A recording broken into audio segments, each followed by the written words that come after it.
Hello students, आज हम पढ़ेंगे पावर शेयरिंग इन श्रीलंका। इससे पहले लेक्चर में हम पावर शेयरिंग इन बेल्जियम के बारे में पढ़ चुके हैं और ये भी जान चुके हैं कि पावर शेयरिंग को बेल्जियम ने किस तरीके से अपनाया और इससे उसको क्या फ़ायदा मिला। पावर शेयरिंग इन श्रीलंका। श्रीलंका एक आइलैंड नेशन है इन द इंडियन सब continent and it gain independence in 1948 में आज़ादी मिली इसको।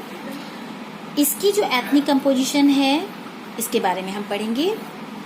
एथनिक कंपोजिशन इन श्रीलंका, तो ये देखिए, इधर आप एक ग्राफ देख रहे हैं जिसमें ये दिखाया गया है कि 74% बुद्धिस्ट हैं जो सिंगला लैंग्वेज बोलते हैं और श्रीलंका में 18% जो हैं वो हिंदू या मुस्लिम्स हैं जो कि तमिल हैं। 7% क्रिश्चियन कम्युनिटी है, ये भी कुछ तमिल हैं कुछ सिंगलाज हैं, दोनों ही मिक्स हैं क्रिश्चियंस, और 1% जो है वो अदर्स। तो इस तरीके से ये श्रीलंका की एथनिक कंपोजिशन है, जातीय बनावट है, जिसमें बहुसंख्यक जो हैं वो हैं बुद्धिस्ट यानी सिंगला स्पीकिंग लोग, और बाकी जो अदर हैं वो माइनॉरिटीज में हैं। अभी हमने ऊपर देखा 2 main ethnic groups, Sinhalas and Tamil. Most of the Tamilians are Hindu and Muslims. All Singla speaking people are Buddhist. Christians constitute 7% of the population, both Tamil and Singlas. After independence, the leader of Singla community, जब 1948 में इसको independence मिली, उसके बाद जो Singla community जो थी, they secured dominance over the government by their majority. उन्होंने अपनी मेजॉरिटी के जरिए सरकार में अपना प्रभुत्व जमाने की कोशिश की। मतलब जो अदर जो माइनॉरिटीज ग्रुप के जो लोग थे, इन पर अपना प्रभुत्व जमाने की कोशिश की क्योंकि ये मेजॉरिटी में थे। The Sinhala community after assuming political power adopt a series of majoritarian measures. तो उन्होंने इंडिपेंडेंस गेन करने के पश्चात जितने भी रिफॉर्म्स किए अपने एरिया में, वो सब बहुसंख्यकवाद को देखते हुए किए, उनके हित में किए, उनके लिए किए। This was to establish Sinhala supremacy. इस चीज ने सिंगलास को सुप्रीम बना दिया उस कंट्री में, जबकि ऐसा होना नहीं चाहिए था क्योंकि अदर जो कम्युनिटी के लोग हैं उनको सप्रेस किया इन्होंने। This was establish Sinhala supremacy. कैसे सेटअप हुई Sinhala supremacy? Sinhala recognise as official language. Sinhala language को एक राजकीय भाषा, ऑफिशियल लैंग्वेज बना दिया गया। Sinhalas applicants prefer for university positions and government jobs. उनको प्रेफरेंस दिया जाता था। सिंगला कम्युनिटी के जो लोग होते थे उनको जॉब्स वगैरह में प्रेफरेंस मिलने लगा।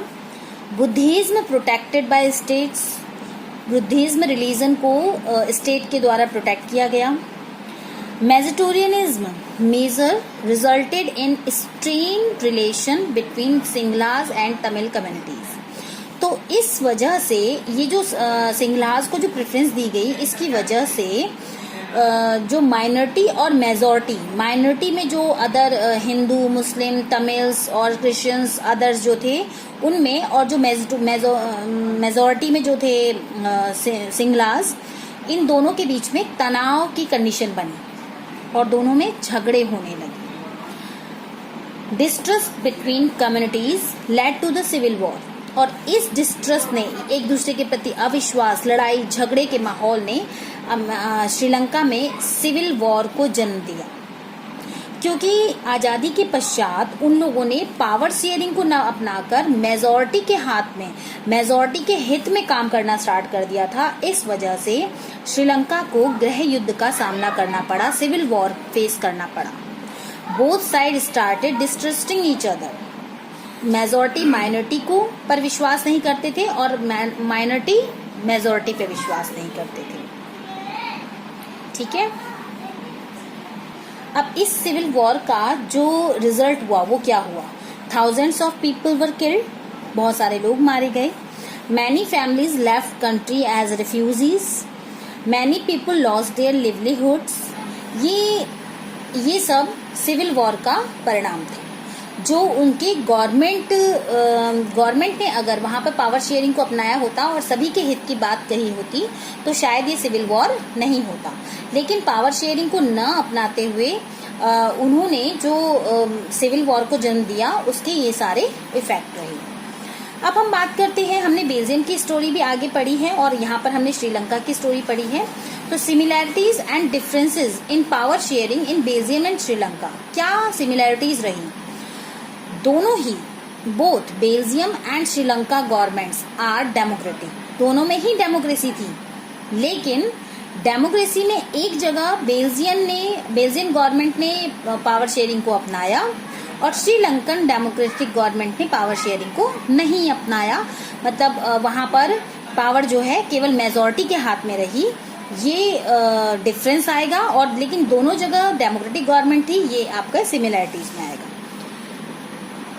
यहाँ देखिए डिफरेंस दिखाया गया है. In Belgium respect was given to the feelings and interest of different communities.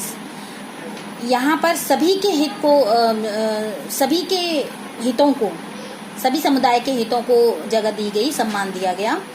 और श्रीलंका जो लीडर्स थे, श्रीलंकन लीडर्स ने तमिलियंस को बिल्कुल एलाइनेटेड कर दिया, बिल्कुल अलगाव कर दिया उनके साथ बिल्कुल भी उनके इंटरेस्ट को ध्यान में नहीं रखा, which resulted in a civil war, जिसका रिजल्ट एक